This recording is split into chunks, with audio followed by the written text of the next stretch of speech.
Welcome back to Choices Were Made. I'm Miranda. And I'm Evelyn. Last week, we were joined by Vicente, a first-generation student who navigated debt and a dream to succeed. Today, we will be talking about Evelyn's social media detox and how it changed her life. So let's get into it. I have so many questions for you. I would say I'm a social media user. I'm not really as obsessed with it as other people my age, and I'm not really into like the trendy videos or like things like that. As we talked about right before this episode, you left Instagram before videos were even a thing.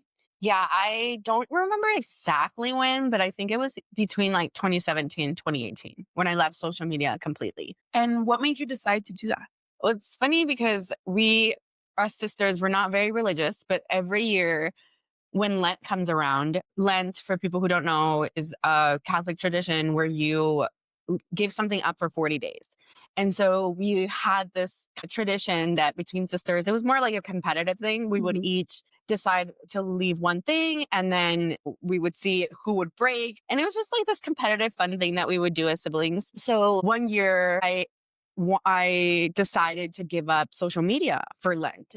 I didn't close out my accounts. I just deleted the apps from my phone. And so I just didn't like go into Facebook and I didn't go into Instagram for like the 40 days. And after that, I just never went back. I just never downloaded the app again. And I never used Instagram or Facebook ever again after that. So at that point, you were just using Snapchat and Pinterest, right? Yeah. So I didn't consider Snapchat social media, which is a controversial take with you because I know that you do consider it social media, but I personally don't. And the way that I define social media in my eyes is like being able to see the lives of the people that I know. That's how I define social media. So like on Snapchat, I can see people's like stories, but there's not this feed of stuff. And then when I'm not feeling okay, I just won't look at the stories, So I have a little more self-control with that. And there's also like a lot smaller pool of data on Snapchat. Yeah. And on Pinterest, I don't even know how to begin to find people on there. I know that there's a way, but it's more like Pinterest more for me was like inspirations, like inspirational quotes, like inspirational outfits, things of people that I don't necessarily know. So that's how I define social media. So you would say your problem with social media was more seeing the lives of people that you're close with. Exactly. The hard part for me was like seeing the lives of those people around me. And because I've never had a lot of friends, it was like seeing people who weren't necessarily friends, more like acquaintances, and seeing them thrive and travel and doing all these like amazing things, like buying houses and buying new cars and feeling like, especially at the time of my life, like my life is nothing like that. And so feeling like everyone's life was better than mine. And that's what really would put me like in a dark place. Yeah. That's something that we've talked a lot about at school because the most controversial topic right now is when to allow your children to have social media or when to allow them to have smartphones. And something that a lot of research has said that social media is horrible for teenagers because all they do is compare their lives and especially girls struggling with self-image, then they compare themselves to other girls they see on social media.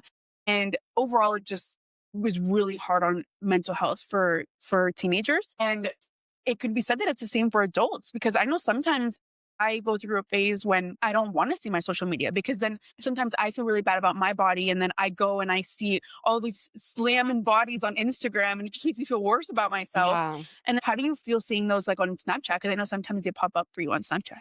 Yeah, everything's on. I still get triggered to this day. Like there is still times where I need to like not look at my Snapchat or I have to just like not look at even Pinterest, right? Because it's like you said, I think it's really easy to look at some girl with a hot body and you're like, oh my gosh, like why can't I get there? But what we don't realize is that she probably has been working on that body for years, maybe even had surgery. Like it's not something that she just woke up with one day. Like it's something that she's probably worked for a really long time. And so I think that was the most difficult part for me, like feeling like everyone else just had it so much easier than me. And that's the thing about social media.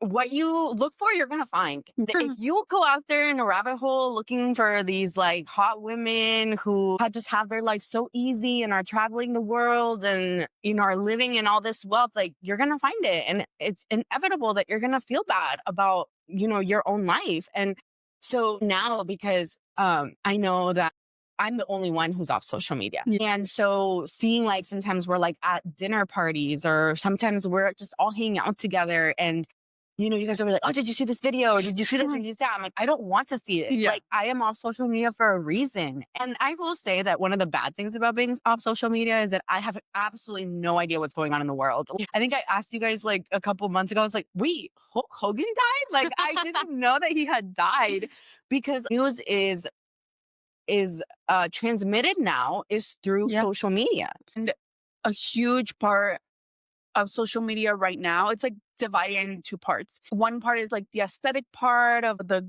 nice bodies, the clean eating, physical movement every day. And the other part is the non-aesthetic part. And people are really trying to show what a realistic life looks like.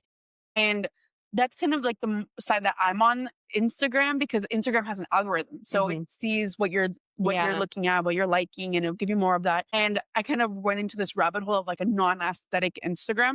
And it's crazy to see the difference in lives, and also the difference in people that interact with those videos. People don't want to see the non-aesthetic things. Yeah, like they want to see this perfect life that they wish that they could have. And that is my problem right there with social media. It's like all these things seem so unattainable to us. Like the lives of these people who are influencers and are living these grandiose lives feel so unattainable to us. But isn't it kind of unfortunate that the things that seem unattainable to us is because we're sitting on our phone scrolling for 5 hours a day? I mean, instead of going out there and actually, working out or hustling or starting your own business. It's like, yes, these things seem unattainable because they're making money on us watching their video. Yeah.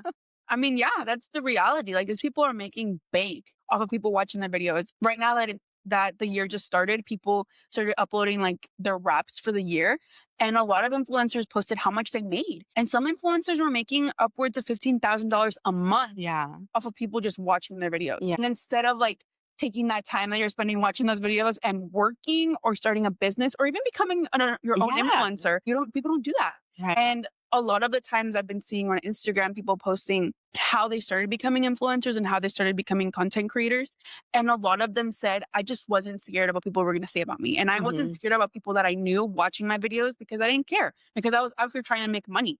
Because am I going to make other people rich when I can make myself rich? And that is just like so true. And it's like, I have mad respect for influencers. I think starting this podcast, it made us realize how much work it actually is to make a podcast or be an influencer. And I have mad respect for those people who take the time to make that their full-time job, because it's a hustle and they're working all day, and their life, I am willing to put money on it, it's not as glamorous as they put out. And it's like, they put out these videos. I don't know how long the videos are, but maybe seconds or minutes of a snapshot of their day. And I think I learned that a lot when I had my surgery, because I went to a doctor that did work on a lot of influencers.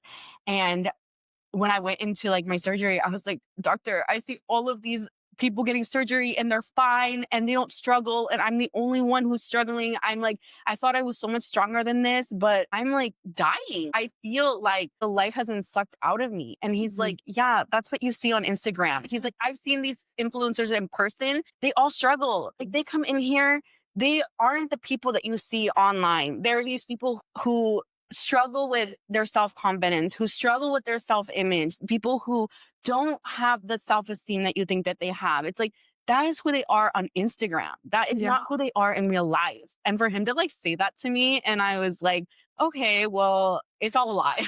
I mean, it is. It's really all a lie. And honestly, I personally like the influencers that show you the realities of life. Like, they show you that they're struggling, and they show you that it's not that easy.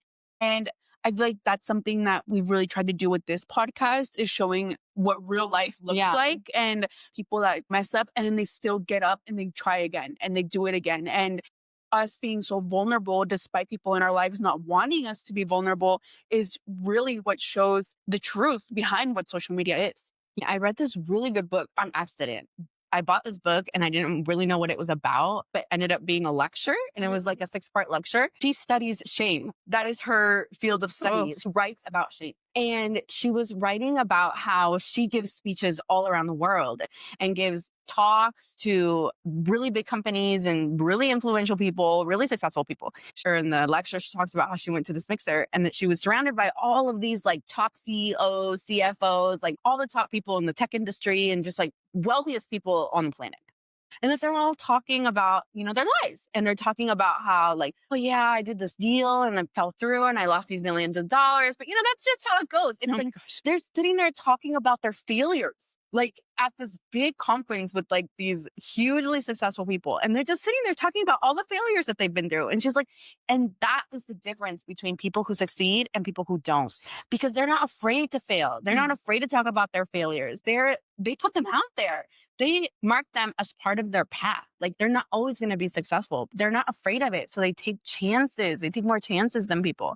And I think that is kind of what we see like in the influential, like in the influencer world, where like they're doing the things that maybe all of us want to do, but we're all too scared to do, like putting their life out there. And a lot of them have been able to make a living. And that is like super inspirational. Do you think that your mood and overall anxiety changed after leaving social media? Unfortunately, no. I think that it did marginally get better, but it's interesting because kind of like how we talked about finances, like if you don't improve your relationship with finances, there's no money in the world that's going to be enough for you. That's how I felt leaving social media.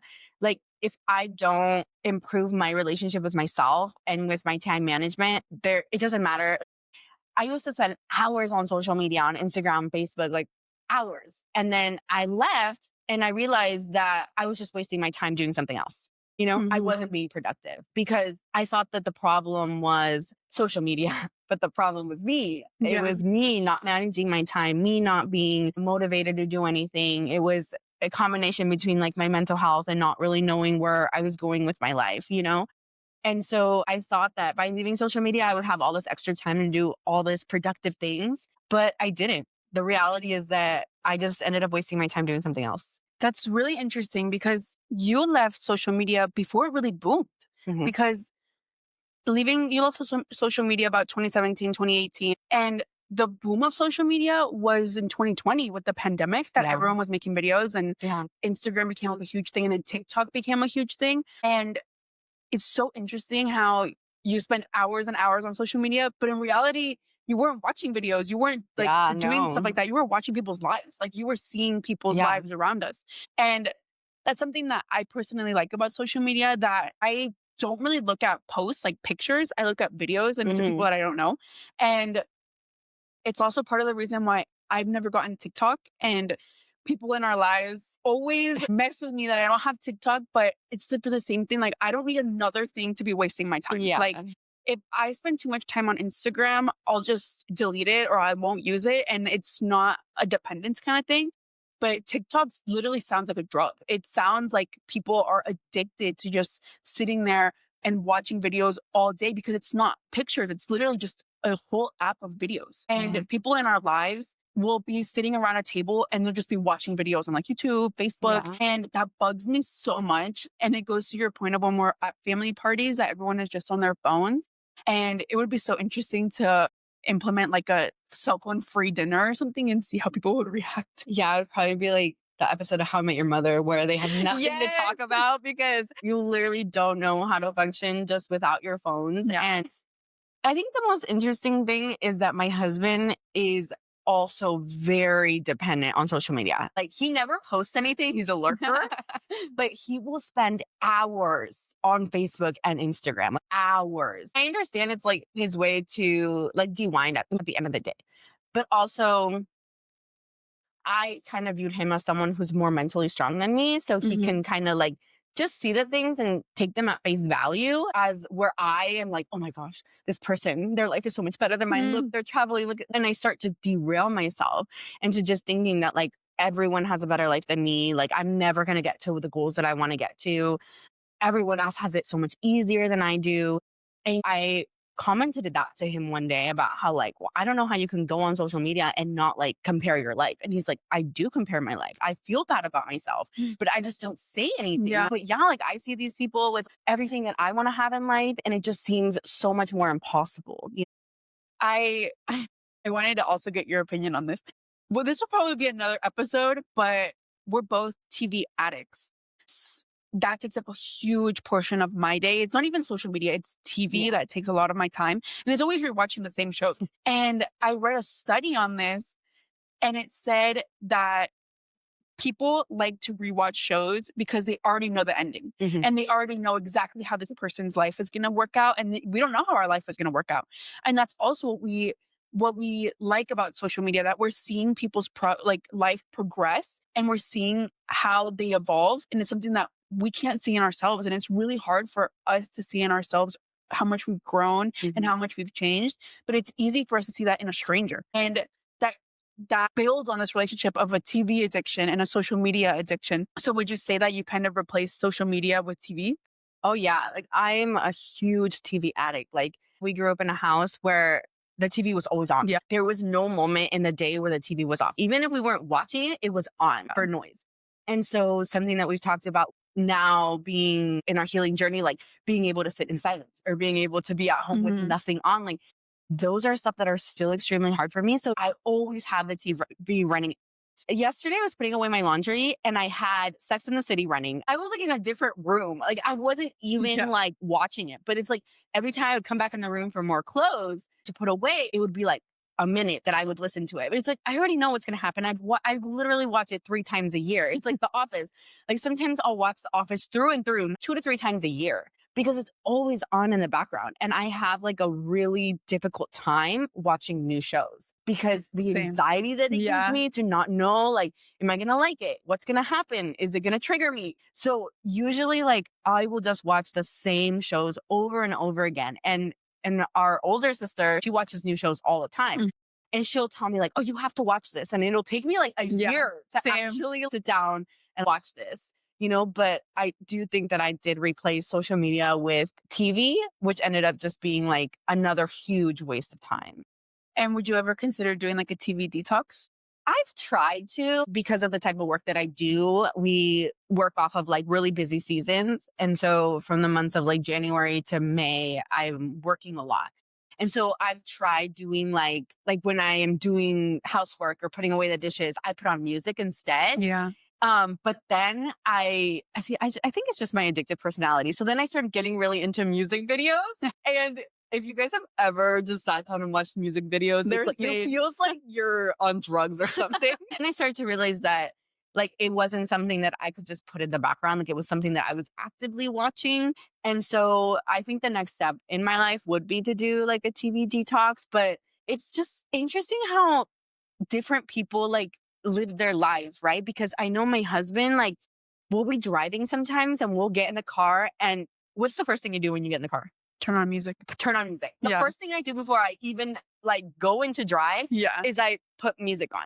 He will just get in his car and just drive in silence. That is murderous behavior. I'm like, how can you function like that? That is like insane. Like getting into a car and not putting on music is something that I cannot comprehend. It's like my little mini concert. Exactly. And so I'm like, it feels like a waste of time to like get in the car and not put on something. So he'll drive and he'll just drive and I'm like, can you please put something on? That isn't driving. And he'll just sit there in silence. Like we won't even talk. Like there'll be just silence. Well, except for the kids screaming in the background. But I'm like, I don't understand how you can live your life like that. And he has mentioned to me that listening to loud music triggers him. And it makes him feel like he's going crazy. Something's going to happen, which is something that I would like to explore. Interesting. It's interesting how he doesn't like loud music and you love loud music and he loves social media and you don't even have social media. And then he'll try to show me videos. I'm like, I don't want to see that. I feel like once in a blue moon, I'll send you a video. But I feel like sometimes I watch a video and I'm like, you just have to see this. Like the one I sent you the other day. That video was like the epitome of us right now. It was of this woman who people in her life are like criticizing her for not going out. And she's like, I'm meant for the sheets and not the streets. I'm going to rewatch Schitt's Creek for the 50th time. And I'm like, that is so me. There are times where like you'll send me stuff and it's funny. I like it. But now I don't understand what's going on in the world. But before I used to just be able to open the video and see it. But now I can't do that. Yeah. Now With TikTok. with Yeah. TikTok, Instagram. Really? I don't know what you sent me that on. Or it might just be I screen record them. you screen record Yeah. them. Yeah. Because sometimes my mom is like more notorious about doing this. Like she'll send us like Facebook videos, Instagram videos, TikToks. But now I can't see that. If I have an Wow. account, I used to be able to just see the video, but now I have to log in first before I can see For the video. everything. For everything. Because I know sometimes our sister will send me TikToks and I have to send them to my husband, and then my husband has to Yes. open it because I don't have TikTok. Yes. And Yeah. that's That's recent. recent. Really So, recent. like forcing you to make an account. Forcing you to make That's an account. crazy. And I remember like a few years ago, I had my mom send it to me like the Facebook ones all the time. And I tried to open it, but because the iPhones now have face recognition, it automatically logs me into my Facebook. And I almost Oh had my a gosh. heart attack. I was like, no, how do I get out of here? Is that why you told me to delete Yes. it? A little bit after that, I told Miranda, can you just go into all my social media and just delete my Yeah. accounts? From like 2017, 2018 to like maybe last year when you did that for me. Mhm. So like for like 5 years or something, my accounts were just there. Yeah. And my husband would be like, people are saying happy birthday to you and you're never replying to them. Facebook. And I'm like, well, because I'm never on there. And this is something that I didn't want to admit, but before you deleted my Facebook, I actually found a way that I could go into my Facebook because I had Messenger. Because for a long time, like my husband's grandmother, it was like her only way of communicating with me through Messenger. So she would send me messages Yeah. on there. And the thing with Messenger is that it's like its own separate app. And so I was able to see people's Facebook stories on my Messenger. It was like my mini self-harm because I would be able to kind of see people's like Facebook stories on there. After that, I just decided like I just need to get rid of all of it because it all triggers me. It all is bad for me.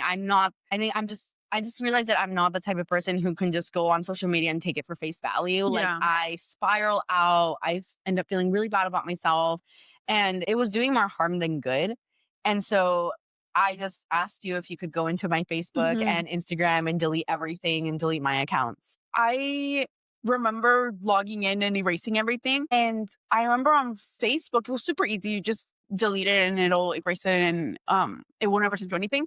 But for Instagram, it doesn't allow you to delete it. You can deactivate Uh-huh. it and Instagram will delete it 2 weeks later. Yeah. Kind of a way of like, oh, it's still here. If you Yeah. want to come back. And they kept sending me emails. Really? They were sending me emails being like, oh, just remember, like, if you don't want to delete it, like, you can come Oh my back and, gosh. like, just click on this link and stuff. I'm sure that there is a positive side to social Mhm. media, but like I said, I'm just not the type of person who can handle it. And so I just Yeah. had to be real with myself and just be like, this is not something that is good for my life. It's not something that's good for my self-esteem. It's not something that is bringing me any type of positivity. Sometimes I think with any type of addiction, I wish that I could just go on there and just scroll on there for a couple minutes and be okay, but I can't. Yeah. That's actually something I took a psychopathology class last semester, and we were discussing this addiction around technology, like not just social media, but technology in general. And our professor said that she does think that in the next couple decades that they're going to be adding that to the DSM and classifying technology as a type of addiction.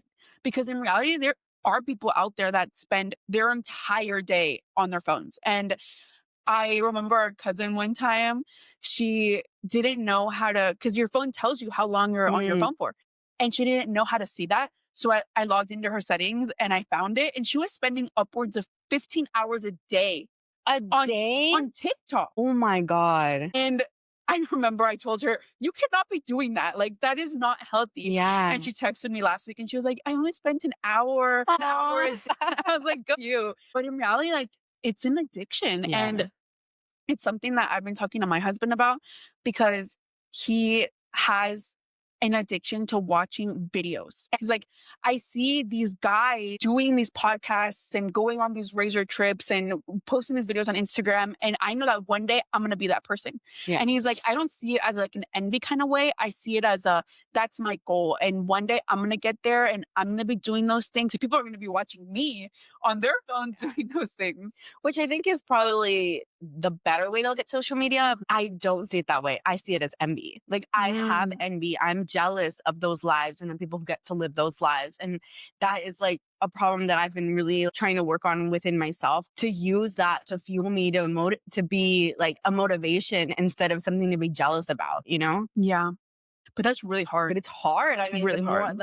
Even though I've tried to work on it so much and I have such a beautiful life, but I think honestly, I think it stems from this feeling that people around us look at our lives and they think we have the perfect lives Yeah. and they think that everything's been handed to us. And they think that just because our parents are well off, that they've given everything to us. And that is so far from the truth with our lives. Like we have worked for everything that we have. And yeah, like our parents have been a stepping stone to help us get further. But like our parents are the type of people that if they don't see us working and hustling and putting our part, they're not going to help us. Yeah. It's not a handout. Like they're only going to help us to try to be better. They're not going to try to help us to enable us to be like lazy or to like not give everything to the world. And like, I think that is like kind of my little mini anger with the way that like I perceive people seeing their lives and thinking that they just had it so easy. Just like I feel people perceive us as being people who've had it so easy. I think that's something that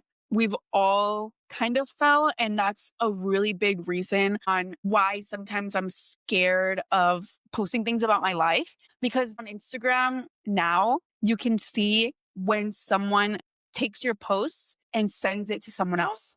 That you can see that behavior. You cannot see who did it, but you can see how many times it's been done. That's crazy. Like our videos that we posted on Choices Were Made, a bunch of people have been sending them to other people. And you can see that on Instagram. And you can see on TikTok who sees your page and when. And how many times. It's crazy. That is too much information. It's so much information. Sometimes it's a thing where it's like, okay, I like this person, so I'm not going to reach out to them, but I'm going to see their TikTok page and then they'll see that I saw it. Yeah. And it's become a huge thing. And it's something that I really dislike. And it's part of why I don't have TikTok, because I think that's an invasion of privacy. But it's something that I've seen on Instagram, because I posted a video for New Year's of my husband and I counting down New Year's with her baby. And I wrote like a caption and I just wrote that like, this has been one of the best years of my life. And it's been like a really transformative year. And it was really hard, but I've kind of like persevered and I've gone through it. And I saw that 3 people sent it to someone else. Oh my God. And you know, like, why would you do that? If it wasn't to like see something to bad, talk like, about you. Like, you talk about me. Like, if you were going to see something positive, you would comment that on my post. Like, you wouldn't send it to someone else privately. And I feel like that's where my judgment comes in on Instagram. Crazy. It's something that just recently became like a thing on Instagram. Like, talk about me, but I don't want to know that you're talking exactly. And it's something that I've been dealing with a lot. And it's something that I've been thinking about a lot, especially considering your social media detox, because now social media has kind of gone to a place where it's really just trying to expose people's lives. That's gotten me to consider maybe taking a break from Instagram. Yeah, I mean, I totally feel like that. But I feel like that in all times. Like for me, something that I've come to realize, because this has been an amazing year and I've accomplished so many things, that I don't like telling people what I've accomplished, because I think that their first reaction is like, oh, well, your parents probably helped you do that, or that your parents helped you accomplish that. And it's like, I feel like I'm living in a life where like nothing can be mine. Nothing can be because of my own hard work. Everything is because, oh, your parents probably helped you. And for me, like bragging or talking about the things that I've accomplished is so difficult for me. And I think, yeah, like before when social media, like you would just post something and it would be kind of like a humble brag, you know, like you would post something and it would be something positive. But now it kind of has turned into something different than that. And it's like, what would be the reason for that? Besides to do harm on people. Like, you know, that only seems like it could be harmful. I don't know how that could be positive. Yeah. And that was a huge thing that we talked about doing this podcast, is if we were going to do social media or not, because you don't do social media at all. So I manage our Instagram account, and I don't understand how people have the time to post on Instagram as content creators and have a job. Yeah. Because a lot of content creators have another job, like a full-time job as a backup.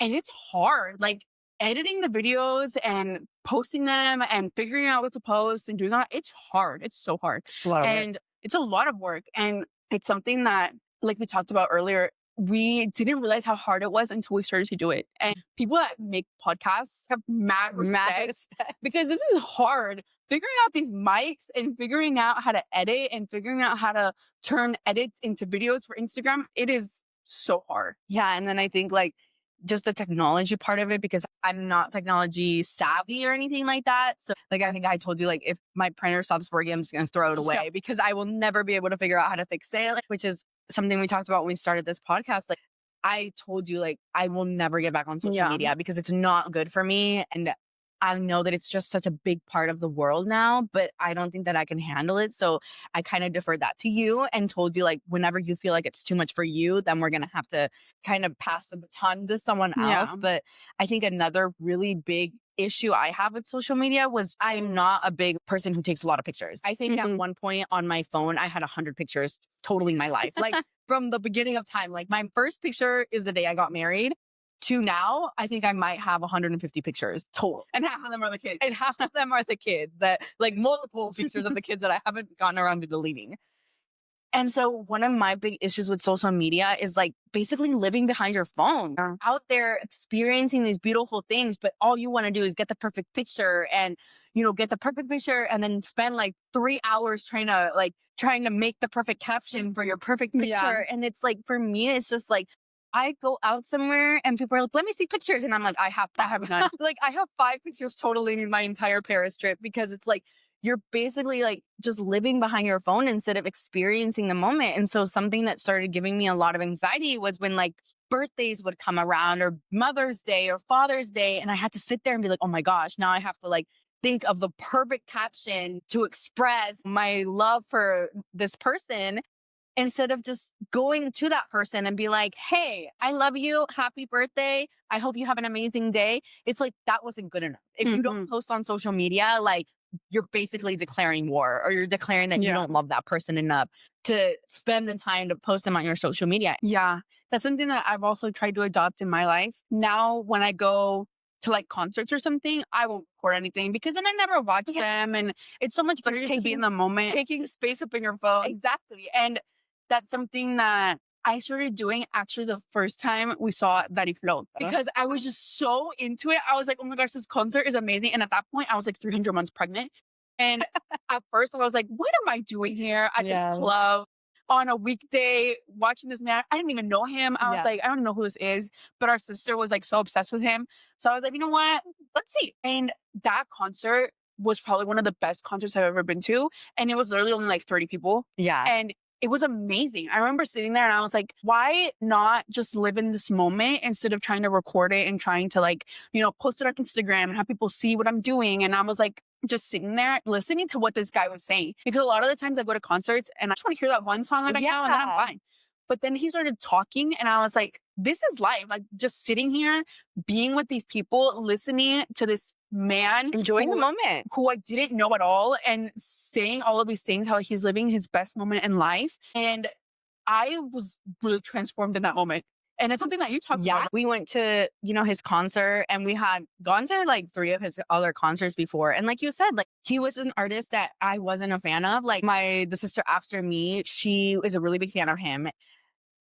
I tried to listen to his music before the concert and I was like, I can't listen to this. This is insane. This is like insane. Like, I couldn't understand it. And so I couldn't listen to it. So I was kind of going like with the feeling of like, I really don't want to go, but we kind of already committed to it. Right. And so we get there. And actually my husband is also a fan of his music. They listen to it on the racers. And so he was kind of more into it. I was like, okay, well, I guess it'll just be fun to get out, get out of the house. And so we get there and he goes on and we like are listening to him perform. I'm like, I get it now. Yeah. I get your flow. I understand now. And after that, I became obsessed with his music. Yeah. And I listen to it anytime I need like an energy boost or I need to put on my big girl pants and, you know, face the world. And it just gives me so much adrenaline to listen to his music. And so then now after that, every single time he came close to us, we would go see him. But this last time we went to go see him, it was like full, like and it was a big club. It was a big club, like one of the nicer, bigger clubs in our area. And it was full of people. And we went to go see him and he just gets up there and starts talking about how he doesn't know where his career is going. He doesn't know if he's going to make it, but he's just out there living his life every day one more time. And that just inspired me so much because we see these like famous people. I mean, he's not like ultra famous, but he's like more famous than us. But just out there, and we're thinking that everything is so easy for them and that they're like the one in a million who just went out there and just made it. But we don't realize that they're the ones out there hustling and bustling and not caring what people think and not caring if they're going to make it or not. They're just out there living their dream. And for them, that's enough. And so that really inspired me. And I think that, like, to what you said, it's like just going out there and letting the memories be enough. Yeah. I idolize how Danny Flow uses social media because on his Instagram, he will only post his songs and he will only post videos of him singing his songs. Like, he will not post anything about like other artists. He uses social media to get his message out there, and he uses it in a way that is promoting his brand. And he is not making other people rich. He's making himself rich by using social media to his advantage. And it's something that we talked about because on the way here, I was actually listening to his music. I was listening to his new song. I was listening to his new song. I listen to that new song every single day, 5 times a day. Me too. I'm obsessed with it. And it's 6 minutes long. It's so long, but every single thing about it, like I love it. Like, everything about it is just like, that is what I need. That is my morning meditation. Literally. Danny Flow in my morning meditation. It's something that I was thinking about on the way here. I was like, oh my gosh, we should make a video and title it How Danny Flow Changed My Life. He did change my life though. And I think that is like, not to sound too corny, but that's the beautiful thing about life, that it's like someone that we didn't even know existed. Just because our sister is a huge fan of him, we ended up wanting to do something nice for her and take her to his concert. And then it just changed our life completely. And it's something that I laugh about now because he is very controversial, super controversial. And I feel like that's part of why I love him so much, because despite him being controversial, he does not care. He is out there and he's living his dream and he's doing it. And it's part of like what we're doing in this podcast. Our podcast is very controversial. And even then, we don't care. We're going out and we're doing it because in one of his songs, he says that he never should have made it, but he made it anyway. And I love that song. I love that part of his song. I'll post it in our Instagram. But he says that he was never supposed to make it out of his town. He was never supposed to go and make something of himself, but he did it anyway. I can imagine that there might have been a feeling of wanting to fall into the pressure of being like everybody else to make it, but he didn't do that. And here he is now.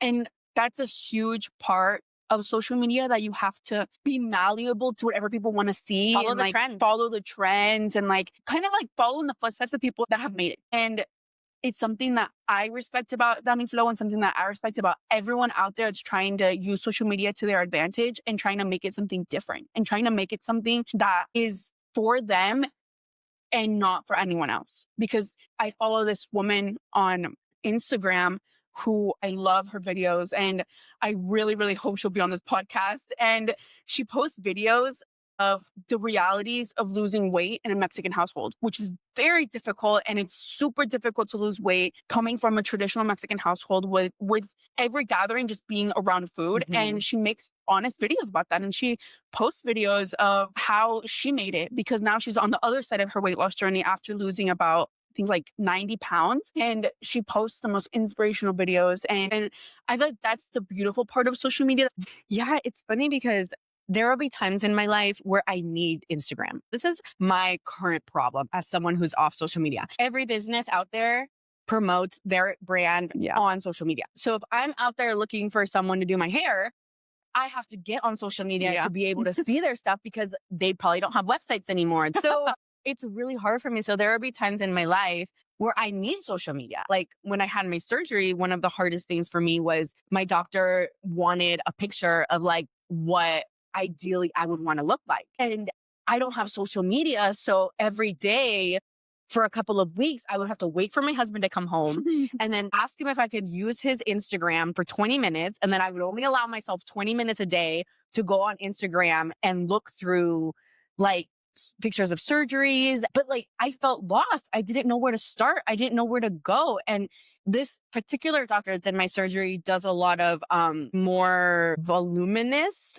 types of surgeries, like not so much on the natural side. And so I would go on his page, but the things that he posts are the extravagant things, are the like out there things, the controversial surgeries. Like he's not posting the everyday surgeries that just look like normal. He's posting the things that look really out there. And so I couldn't find anything on his page. I literally scrolled back to like 2019 to be able to find something. And then even then, like I didn't know where to look, because the same as all the doctors, they're posting the most exaggerated surgeries on their social media. They're not posting the things of like how everyday women want to look. They're posting the influencers. They're posting these people who are out there getting controversial surgeries. And so it was really hard for me. And so the day of the surgery came and I didn't have anything, because I couldn't find anything that fit what I wanted. And so then I kind of just went with whatever, like the best that I could find. That also kind of took me down a path of like, after I got my surgery and I realized that it wasn't really what I wanted. And it was like, because I didn't really know what to ask for. I don't know what's out there. I don't know the options that are out there. And there'll be times where I need to go on social media because I was looking for like a party decorator. And you have to go on social media to find one. And if I'm looking for someone to do my hair or my nails, like all of their stuff is posted on Instagram. Yeah. And unfortunately, with the doctors, like you were just saying, that they only post what'll get them the most views and what'll get them the most business. They also don't post the realities of getting surgery. They don't post they have to keep working out after. They don't post that you have to maintain a diet and you have to maintain a healthy lifestyle and you have to be working at this for your entire life to get the real results that you want. And that's something that no one posts on their Instagram. Well, just even before that, they don't post like how to take care of your wounds, right? You can't even walk. You have to wear a girdle. You have to have massages once a week for like 6 months. You have to wear compression socks. You have to take all this type of medication. You can't sit for an extended amount of time. Like the excruciating amount of pain that you're in, like just the recovery alone and what it takes, the recovery. And then after that, when you're even allowed to work out, like, yes, you have to change your entire life. And they just post once they're all recovered and like 5 years down the line. And unfortunately, that's what people think it really is. And as to people that have gotten plastic surgery, it is a battle and it hurts so bad. And as someone personally who didn't know how to take care of themselves after having surgery and just going back to the body that I had before, it's really hard. And it's so hard to have plastic surgery and then not look the way that you want, because doctors will only post the people that have the best results. And unfortunately, everybody's different and not everybody's going to take the same. Like I personally, like I have breast implants and they don't look the best because we have very elastic skin. So the implant falls and they don't post that. they don't post those kinds of stories. And unfortunately, that's where I feel like social media isn't being used at its full potential, because it's being used to lie to people. It's really hard to find influencers that will say the truth. It's posting the 1 in a million. Yeah. The 1 in a million is one good day out of 100 bad days. Yeah. I mean, obviously, like I understand, like people are going to post their best self. I understand it logically, but emotionally, I can't understand that. And it's kind of goes to one of our core themes of this podcast of trying to dismantle toxic positivity. And unfortunately, that is what's taking over Instagram right now, is toxic positivity. And 1 in 100 times that I go on Instagram, I'll find like a real true influencer that will post the realities of being a mom and that will post the realities of losing weight and the realities of having surgery. And those are the people that I like to watch their videos because they say the truth. And I follow a lot of women that have lost a significant amount of weight and then go to get surgery, like they get mommy makeovers, and they post the realities, like the really hard recovery. And some of them, it makes me laugh. Some of them will post like the lawn chairs and they'll cut out the part of the butt. So like their butt will go in there. That's such a good idea. And I'm like, that is a good idea. Like that is what I want to use Instagram for. Like if I have another surgery, that is what I'm doing. And it's so funny because they like recline. So like their butt is like sticking out of the bottom. That is the good part of social media. Or I use it to find recipes, meal prepping recipes. That's what I love Instagram for. I feel like that's what I've kind of transitioned Instagram like mainly to be used for. I'm not the type of person who can responsibly be on social media. And for my mental health, it was just the choice that I had to make. And for me, it was all or nothing. So I just got off of it and I never looked back. And I don't regret it. And I really don't regret it. I don't need it. It's been so long that even just thinking about having to get back on it gives me so much anxiety. I don't think that I'll ever be in a point in my life where I'll need social media ever again. So for me, it was just cutting it out cold turkey. But I can understand, like any addiction, that is really, it's really hard. And you have a lot of FOMO because you feel like you're missing out on these funny videos. You're missing out on this whole culture, basically. Like you're missing out on this Yeah. huge part of life right now. But for me, I just have to put myself first. And I just have to remember that why I got off of it and how much damage it does to me when I'm on it. The moments where I have to go on social media to find something, it's really difficult for me. And I just have to remember what that feeling feels like. And I would just, if anyone's out there struggling with it, I would just start with just deleting the apps and catching yourself when you go and download it again and think about why you're downloading it. I encourage people to really look inwards and be honest with yourself. Are you addicted to social media? Because if you are addicted, then you might need help. And that's okay. It's okay to need help to get off of social media. They make it addictive for a reason. Yeah. And if you need help getting off of it, go to therapy, do meditation, stop yourself and think every time you're about to re-download it again and think, do I really need this in my life? And if that doesn't help, then do what I did. Set it up as a challenge. Be like, I'm going to be off social media for 30 days and then I'll see how I feel at the end of that. And if you feel like there's a gaping hole in your life, then I think it's all about just using it responsibly and knowing that I can't use it responsibly. So maybe I just shouldn't do it. And I'm interested. What's going to be your parenting style around social media and smartphones? Well, I started out being very strict about screen time with my kids, like zero tolerance. And that's something that my husband and I have a lot of issues with because he is very lenient towards screen time and I am zero tolerant. So something that we had to compromise with was, okay, every single day, the kids are going to get 1 hour of screen time. At the nighttime, after we bathe them, they get 1 hour of YouTube, but they don't get the iPad. They just get the TV. Now my son is 4 and my younger son is 2. They don't have their own iPads or anything like that. Like sometimes we go out and things are going very chaotically. And so we put YouTube on the cell phone. So I would say that I'm a lot more lenient now, but I'm scared for them and I'm scared for where this is going because I know that social media can be a very scary place for like cyberbullying. And if you think about it, in your day-to-day life, you go out and you may see 1 or 2 people that you're like, oh my gosh, I wish I had their life, right? But when you're on social media, it's one after another, after another, after another. And all of that is messing with you. And so I like to say that I'm not going to allow my kids to have social media. I want to say that I'm not going to allow them to have a cell phone until they're 13. But I don't know if that's realistic, to be That's honest. interesting. Do you think that you and your husband are going to have different parenting styles with social media and phones? Oh, we have extreme different parenting styles as it is. I think there is a lot of, and I think one of the hardest things about parenting is realizing that there's one thing is saying what kind of parent you want to be, and there's what actual parent you become. Because when things get hard and your kids are screaming bloody murder and you haven't ate all day and you're hungry and your kids are screaming and they're hanging off of your leg and all you want to do is get something in your body and you have to turn to the phone and just give it to them for 20 minutes while you can have dinner, that is the reality of parenting. And sometimes I have to relinquish the parent that I wanted to be able to survive, in my day-to-day life. And so I will say that there's times where I see myself slipping into I'll just give them the iPad real quick so that they could just let me do this one thing. And I really have to catch myself. And my husband is a lot less tolerant to the kids, screaming or crying. And so when I'm not home, I just have to turn the other way because there is just some battles that I don't want to get into. But I think that he's so much more lenient. He doesn't understand what the problem is. And I understand the problem to be very grand.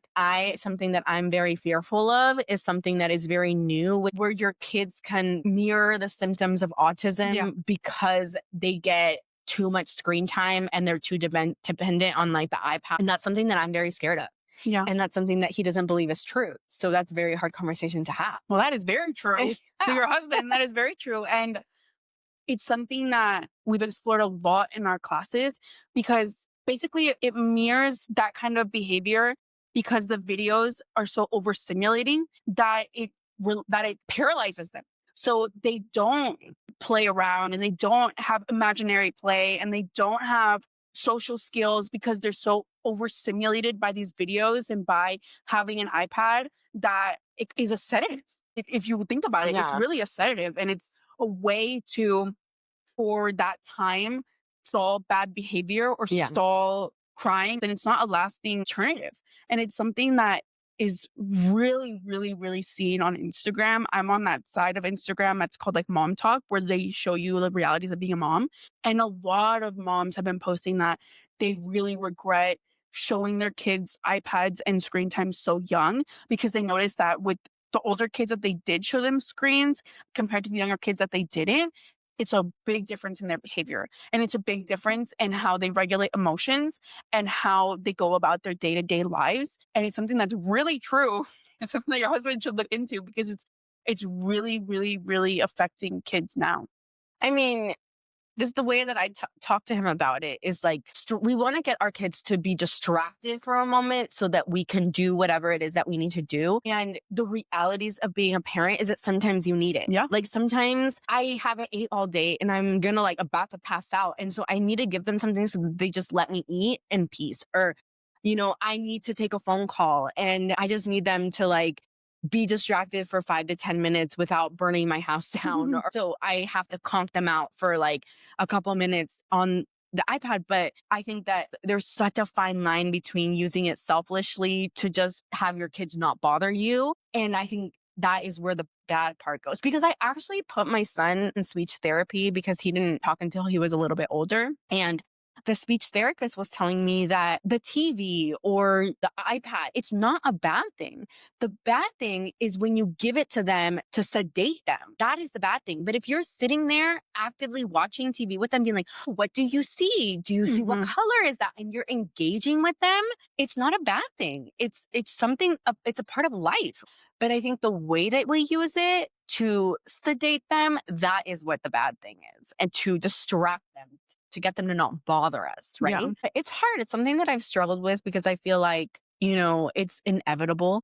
And unfortunately, sometimes, even though I set my boundaries, no screen time with my kids, sometimes I'll go places and they'll like put the phone for the kids or the iPad for the kids, thinking that they're like spoiling them in the moment. Like they're giving them what they want and spoiling them something that I would otherwise not let them have. And sometimes I'm okay with it. And other times I'm like, if I set a boundary with my own kids, I feel like it should be respected. And that is the hard part about going out. And that's something that like, I told my husband about. We don't really do this anymore, but we used to like go out for breakfast or go out for dinner with the kids, right? And that's not something that we do anymore. And the reason that I don't do it anymore is because we would go out and he would just put the phone for the kids so that we could have a conversation and so we could have our dinner in peace. So he would just put the phone for the kids to distract them. But then I'm like, you're not teaching them how to behave in a social setting. You're not teaching them that when you go out to, you don't yell, you don't throw food. You're not teaching them anything. You're conking them out. And so when they become older and they don't know how to interact in a social setting, it's because we never taught them that. Yeah. Yeah, but that's really hard. And it's something that I've talked to my husband about too, because I mean, our daughter's young. Our daughter's only 1. So right now she doesn't really understand. Like when I say, don't do that, she doesn't really, just laughs at me.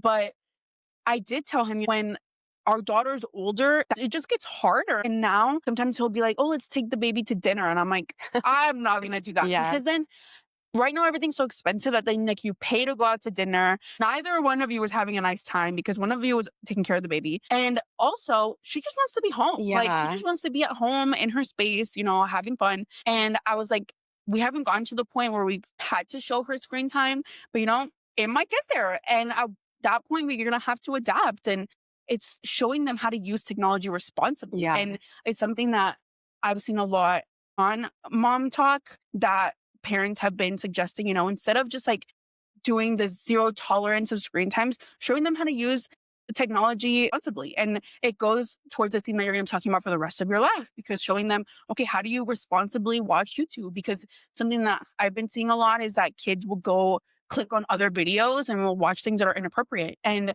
showing your kids, okay, how do you use YouTube responsibly? And then as they get older, okay, how do you use a cell phone responsibly? And then how do you use social media responsibly? And it's something that is going to be a conversation for the rest of our lives. And unfortunately, having kids during this time period, that is super stressful to think, because I am someone that if my kid is getting bullied, I will not stop Yeah. until something is resolved. Yeah, And I'm gonna have some lawyer on Yeah. retainer. literally, and that's something that's just like who I am. Like if my kid is being bullied, I'm going to be at that school every Yeah. single day until something happens. And unfortunately, with the districts, a lot of times nothing will happen. And that's when I'm going to tell my kid, okay, what do you want to do? Like, do you want to change schools? Do you want to be homeschooled? Do you want to do independent study? Like, and I feel like that is something that even though we take the time to educate our kids, there are people out there that aren't educating their kids. So then that's where social media becomes such a dangerous place for teenagers. And it's something that I've talked a lot about with my husband. I like to think that I'm going to have a zero tolerance on social media, but that's something that we can't control. Like we can't control that. I mean, that's just the thing about, parenting. Like there's, like I said, there's a parent you want to be and then the parent you end up being, because like me, I was like zero tolerance sugar, zero tolerance snacks, zero tolerance screen time. Like, and not because I wanted to be a mean parent, but because I wanted my kids to be healthy. I wanted them to live a good life. But I think to your point, it's like we have to show them how to eat responsibly. We have to show them how to engage in social media responsibly. We have to show them how to ask for help when they need help. It's something that I've told my husband, we have to lead by example. And if we don't want our kids to be social media and iPad crazy, then we have to stop being iPad kids ourselves. So something that we started doing is putting on like not music videos, but putting Spotify on the TV. So like Spotify is playing, we're playing music, dancing, like that. So like she can see that we're having that kind of family time. And sometimes it's really hard. And sometimes we really don't want to do that. And it's something that we give ourselves grace, and every single day we just try to be a little bit better. But living in this time of social media is really hard. It's hard. Why do you think that people veer more towards the perfect lives on social media than the real life videos? Well, I think that is what gets people more views. And do you think it's hate views? I think it's envy views. And also, sometimes I really do think that people want to disassociate from their lives and kind of imagine themselves in someone else's life. And a lot of the times, like it's a reality in America that more than half of the people can't pay rent and can't pay their groceries and can't find childcare and can't afford their car payment. And unfortunately, that's the reality for a lot of people right now. And so going on Instagram, even if it's just for 20, 30 minutes of seeing someone that lives a better life than you, gives you a chance to envision what your life would look like in that way. And a lot of the time, people don't want to see the unaesthetic things. Like they want to see the aesthetic life in the mansion, going to Pilates, driving your G-Wagon. Like people want to see that. And it's really unfortunate because it makes it really hard to get out there as a content creator and show the realities of life. But one day, you just have to wake up and say that is good for them, but I'm on my own journey. And it's really hard for people to get to that stage. Oh man, it's tough out there, kids. Well, to end this episode, what is one lesson that you took away from leaving social media? I guess just the lesson that if I want a better life, I actually have to go out there and create a better life. I'm not going to gain anything by scrolling my social media for 5 hours a day, looking at what a beautiful life could be. And also just having empathy with myself and reminding myself that people are out there putting their best lives on social media, and that's okay, but that may not be the reality of their day-to-day life. And so for me, one of the difficult things with social media is just the comparison. Like I'm comparing my journey with everybody else's journey, even though everyone's journey is so different and it's impossible to compare it. And I just had to be honest with myself and realize like social media doesn't do me any good. It only does me harm. And I'm just the type of person who just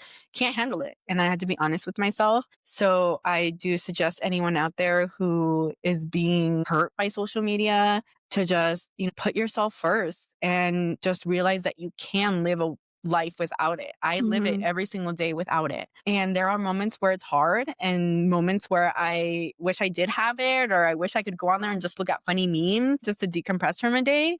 But I just had to accept that I am not the type of person who can do that. And it can be done. You can do it. It's hard, but you can do it. Well, thanks for listening. Make sure to like, follow, and give us a 5-star review if you're liking the podcast. Also, check out our Instagram. We share behind the scenes photos and updates after every episode. And if you're interested in being a guest, the link is in our caption and Instagram bio. New episodes drop every Monday. See you next week on Choices Were Made. Bye.